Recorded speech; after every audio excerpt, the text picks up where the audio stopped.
Olá, boa noite. Tudo bem com vocês? Mais uma edição do Sextou, agora aqui pelo Instagram, pelo meu perfil do Instagram, né? Para quem vai nos acompanhar agora ao vivo. Nosso convidado acabou de entrar.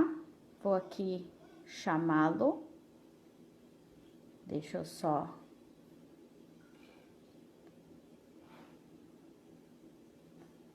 um pouquinho aqui. Guardando o colega entrar na nossa live. Hoje um tema muito importante, com alguns esclarecimentos.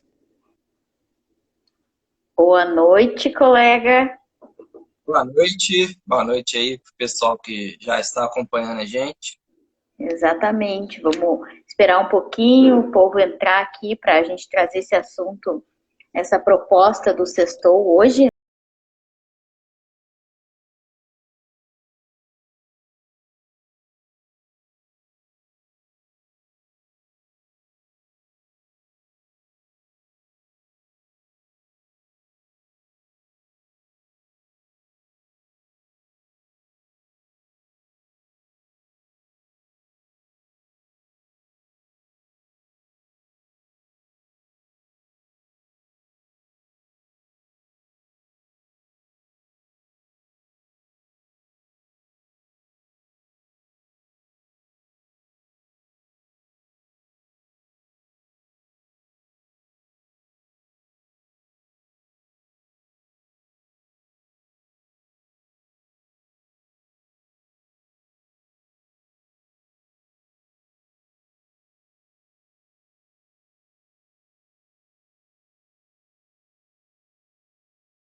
o próprio Código de Trânsito. Então, a lei seca, na verdade, é o Código de Trânsito brasileiro, que tanto prevê uma infração administrativa, no artigo 165, como uma infração penal, um crime que está previsto no próprio Código de Trânsito, no artigo 306. Então, não é no Código Penal, é no Código de Trânsito. Vamos que criar para o pessoal, Nêmora, uma situação hipotética, né? Um exemplo, para o pessoal entender melhor. Exatamente. Antes do Daniel exemplificar, a questão da lei seca, né, que a gente chama de lei seca, blitz da lei seca. A lei seca é justamente esse termo, foram uma das últimas atualizações da lei seca, referente ao... vou botar o fone aqui. Eles estão me ouvindo. Tá me ouvindo, Daniel? Caiu aqui. Caiu aqui. Tá me ouvindo? Estou te ouvindo. Vou botar o fone aqui, porque a gente em home office e esse horário, né, com criança, tu já viu. Mas enfim, nós vamos criar uma situação aqui, nós vamos exemplificar, o Daniel agora vai trazer essa temática, para que vocês compreendam exatamente uma situação do cotidiano. E a lei seca, justamente, ela nasceu por quê? Porque a intolerância à questão do álcool ou outra substância teve, com o tempo, houve uma necessidade de apertar o cinto, de deixar mais severa a legislação, né? E por isso que é lei seca. Quando a gente fala em tolerância zero, realmente surgiu o tema da lei seca. Agora o Daniel vai começar a destrinchar um exemplo prático para que fique mais fácil de todos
etilômetro, você pode, deixa eu verificar o estilômetro. Então, você vai lá, às vezes tem aquela biqueira lá, você vai pôr a boca lá onde todo mundo colocou a boca. Eu não vou colocar a boca nisso aí, não, mas não tem E esterilização. nós Um estamos no monte de gente já usou. exatamente, nós Então, estamos num momento vai se pandêmico. contaminar. Exatamente, bem isso aí, nós estamos num momento pandêmico que é uma justa causa, né? É uma pandemia. Como é que tu sabe em que condições estavam, inclusive, aquela biqueira? Eu não vi. O agente não, ele não abriu o saquinho na minha frente. E outras condições que estavam no saquinho já não estavam abertas dentro da viatura. Quem passou a mão? São causas também justificáveis da pessoa se recusar a realizar o teste do bafômetro, até porque o agente, para ele certificar que eu estava alcoolizado ou sob efeito de alguma outra substância, existem outros meios. O teste do bafômetro do etilômetro é um só, é um dos muitos que podem ser utilizados. E entrando na questão da diferenciação, né, para a gente não ficar muito nessas, a gente sabe a importância que tem esses dois artigos, que as pessoas compreendam a sua diferenciação. Quando se fala em tolerância, antes existia realmente uma tolerância, mas depois houve, né, algumas alterações na legislação, justamente com a intenção de tornar mais severa as punições, nasceu a lei seca. Hoje a tolerância é zero. Porém, nós temos uma linha muito tênue que vai separar da infração administrativa, né, penalidade administrativa, como o Daniel trouxe lá no início, da penalidade penal, lá na esfera penal, uma questão de crime, que é o crime de trânsito, que está previsto no artigo 306, que é a questão de quanto tu realiza o teste do etilômetro.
da multa e deixar ser instaurado o processo de Porém, suspensão, é muito mais difícil de você ganhar administrativamente isso daí. porém, nós temos alguns, né? Vamos chamar aqui já de doutrinadores, né? Que é o próprio Wagner de Oliveira, que ele defende sim que nós vá lá no processo de suspensão, sim trazer a análise do auto de infração no processo de multa, porque foi ele que originou. Muito embora ali esteja relacionado, mas ele é a certidão de nascimento de todo o processo. Porque se tu anula um, tu anula tudo. Porque não tem como tu anular a multa e não anular o processo de suspensão. Porque quando tu anula o processo de suspensão, tu anula a multa.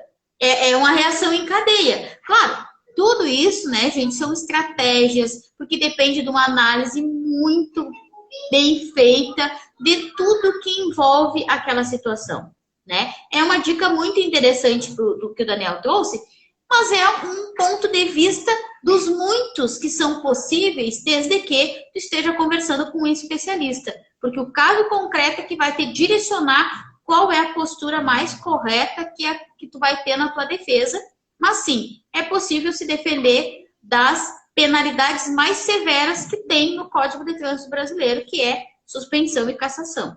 E essas são autossuspensivas, aquela que tu não precisa de um acúmulo de pontos para ter um processo de suspensão. Ela vem sozinha na bagagem a suspensão. Então vamos prosseguir aqui com a história do Joãozinho, né? Lá na hora em que o agente constatou que ele estava realmente dirigindo sob a influência de álcool, ele vai ter que reter o veículo até a apresentação de um condutor habilitado, realizar o exame nesse condutor, fazendo constar isso também no auto de infração de trânsito, para quem foi liberado, o que foi feito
O que nós estamos falando aqui, né, não é uma infração lá do Código Penal, ela é uma infração aqui do Código de Trânsito Brasileiro, e neste caso,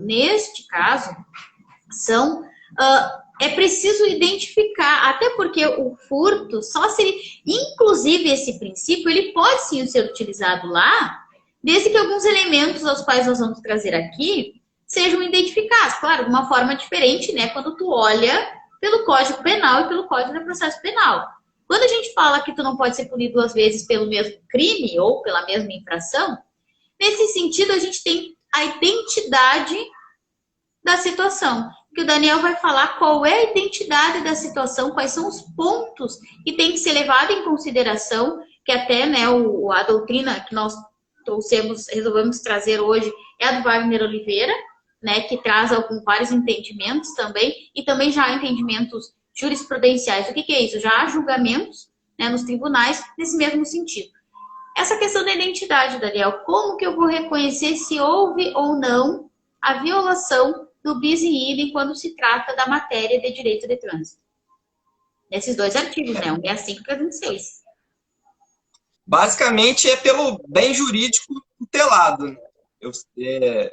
Aqui usando o exemplo do professor Wagner, a gente pode fazer uma comparação ali entre o crime de prevaricação, isso no Código Penal, que é o servidor público utilizar-se de meios ali para benefício próprio, e também da lei de improbidade administrativa. São bens jurídicos tutelados, são diferentes bens jurídicos tutelados. O crime de prevaricação é o patrimônio público e a lei de improbidade administrativa é a moralidade administrativa. Então, o servidor público que desvia algo em benefício próprio, ele vai responder pelo Código Penal